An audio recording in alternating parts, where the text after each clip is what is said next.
The story I've got is about three kinds of people. People who believe in magic, people who don't, and people who should. Submitted for the approval of the Midnight Society. I call this story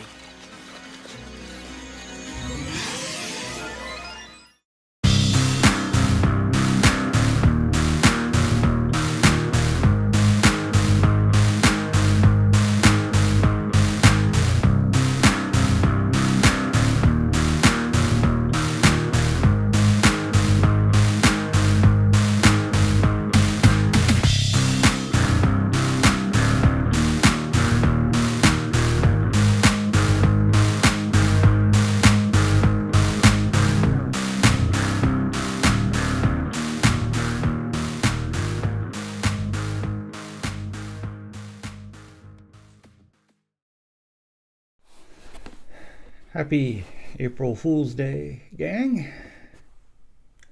No prank from me. Not very good at it. But we do have an episode of Are You Afraid of the Dark that is centered around April Fool's Day and pranks. The title of it is The Tale of the Super Specs. Now, Are You Afraid of the Dark was a horror anthology. It ran on Nickelodeon, and it was a little more kid friendly, shall we say, since Nickelodeon was a channel aimed towards children. This was, of course, it would get scary, but minor scares, not quite up there with what you would see on like Tales from the Crypt. It was sort of a kid's version where you had a wraparound that generally centered around someone introducing the story. Here, it was a group of kids who would meet at different places, out in the woods, at a campfire, or in an abandoned building or something, and one of them would tell a story. In this particular episode, it is Gary, whose stories usually center around magic and its misuse. And as the wraparound opens, he is showing off a trick to Kristen.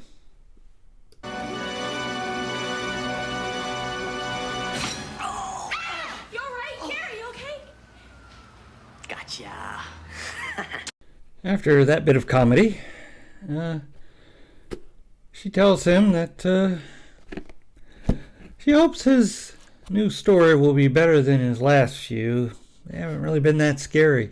Everyone's been telling her that. Well, he thinks he's got one that'll work. And then that night, they all meet around a campfire. Gary says sorry, but his little brother won't be able to make it. But he's sure this story will be a scary one. And it opens at Sardo's magic shop, where Practical Joker Weeds and his girlfriend, I think it's Mary.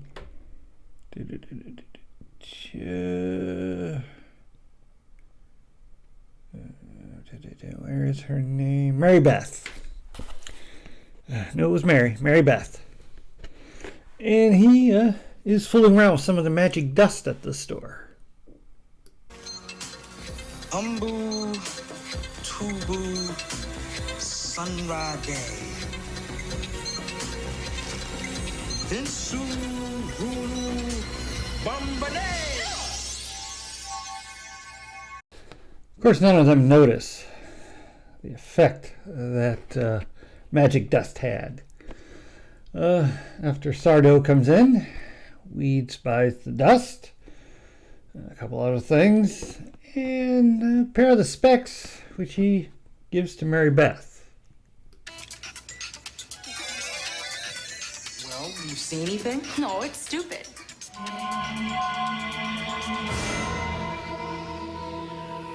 What was that? What was what? Later, at school, Weeds pulls a couple of pranks.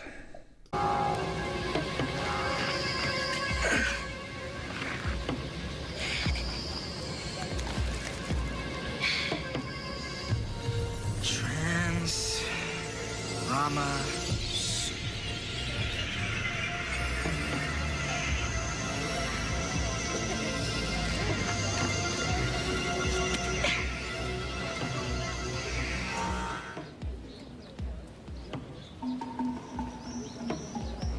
What are you looking at?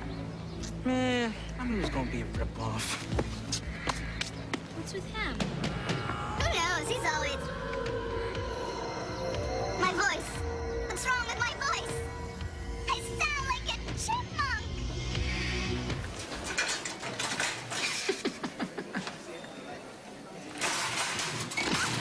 After those hijinks, Mary Beth tries on the glasses again. Doesn't end well. Don't I look cool, or do I just look like a... What's the matter?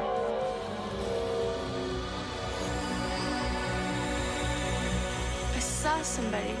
A strange woman.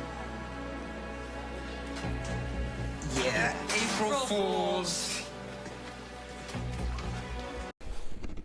After another attempt at wearing the glasses and seeing this person now beckoning towards her, she decides to get rid of them, but it doesn't quite work that way.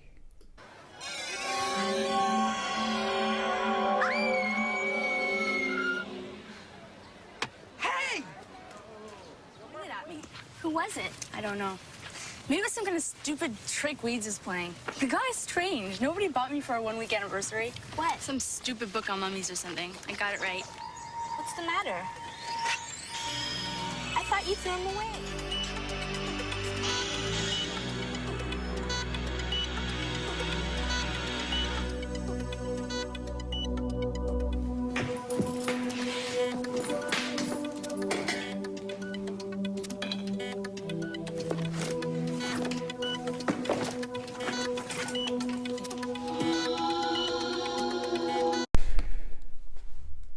After using the glasses again, because apparently it must be addictive to her, or she's just being not very bright.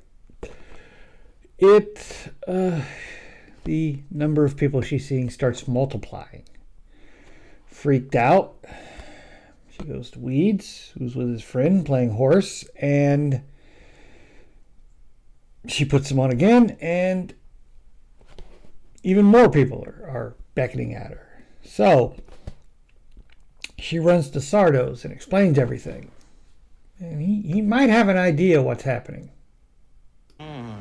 The spell must have opened up a window, probably at your house, and those specks allow you to see into a parallel universe. That's a pretty good explanation.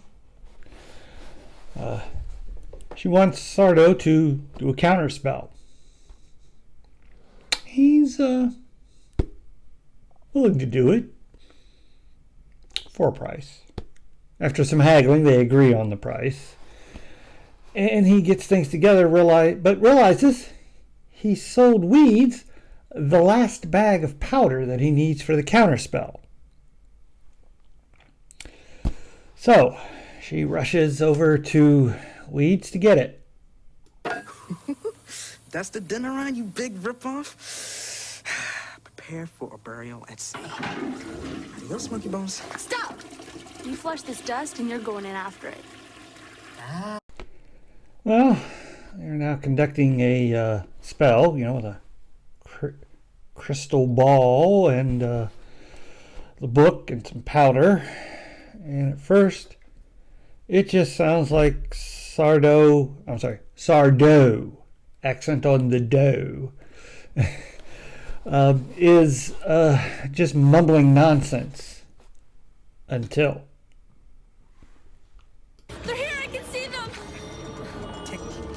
Take off the specs. But I can see them with the specs. You don't need them. I see them too. This isn't happening. This is... Sardo eventually finds the correct counterspell, and after incantating it and using the dust, beings all seem to disappear. And everything seems okay. Until... Take the children! You have tampered with the cosmic seal. Two universes cannot exist on the same plane. Balance must be restored. Lux Moray! Lux Moray! Creepy. Well, a huge force hits them and blows them away, and there's a big bright light, and then everything seems to be okay. But Taz doesn't think so. You did it! You closed the window. Does that mean the ghosts are gone? There were no ghosts, Arlene. You opened a window into a parallel universe. There was a parallel universe in my house? Yes, but I closed the window. But it also turns out that this is not going to be a happy ending. Funny thing is, they were trying to get rid of you too. Are they gone for good? I don't think they'll be bothering you anymore.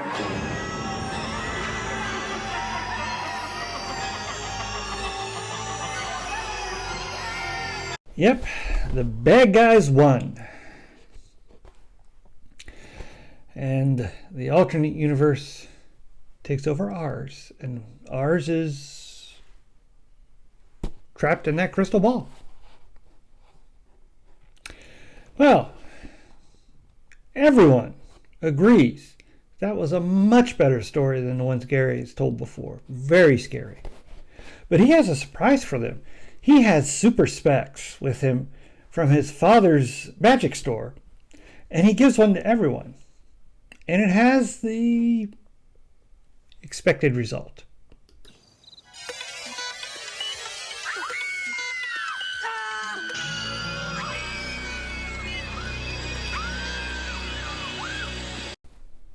But remember what day today is. Guess your story was scary enough tonight. Guess so. April Fools. April Fools.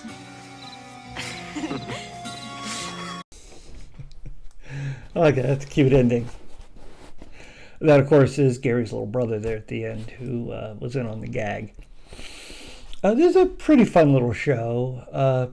As I said, it is more geared towards kids, but as such, it is entertaining, a little spooky. And this episode in particular is one of the rare ones where the protagonists actually come to a bad end. Most of them usually have them coming out okay and learning something at the end. You know, a little moral lesson. But, you know, you occasionally have to have that switcheroo. And for an April Fool's Day, that is the perfect time to do it.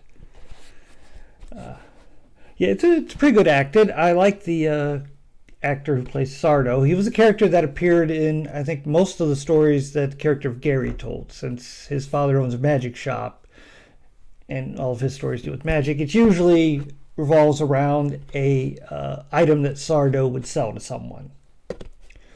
And other stories in the anthology concerned other things, but they were always geared towards kids and things kids would experience themselves.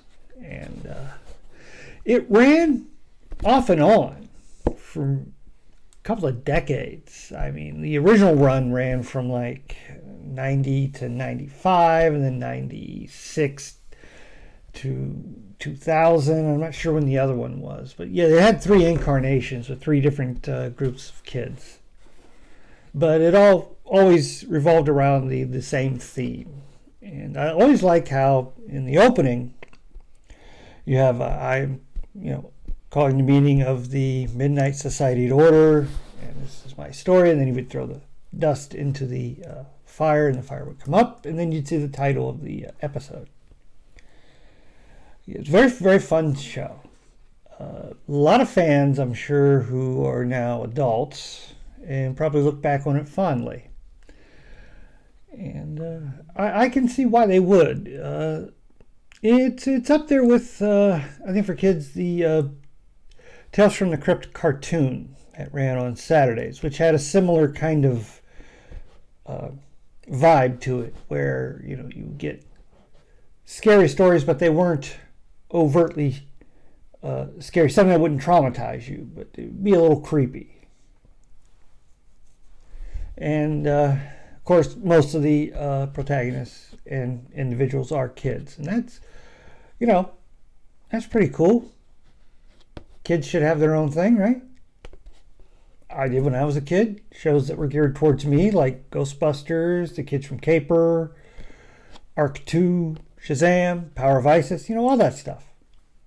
And I look back on it, and yeah, it's not as good as when I remember it, but looking at it from a kid's point, it's great stuff.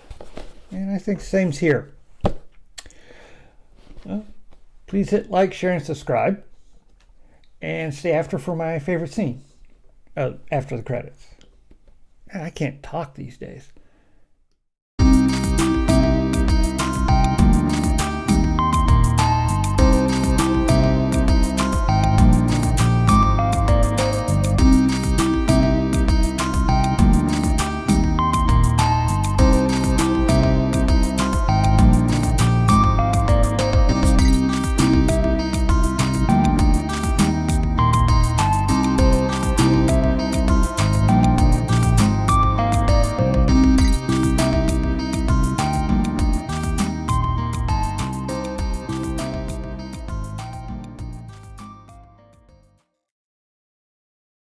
How to cast them?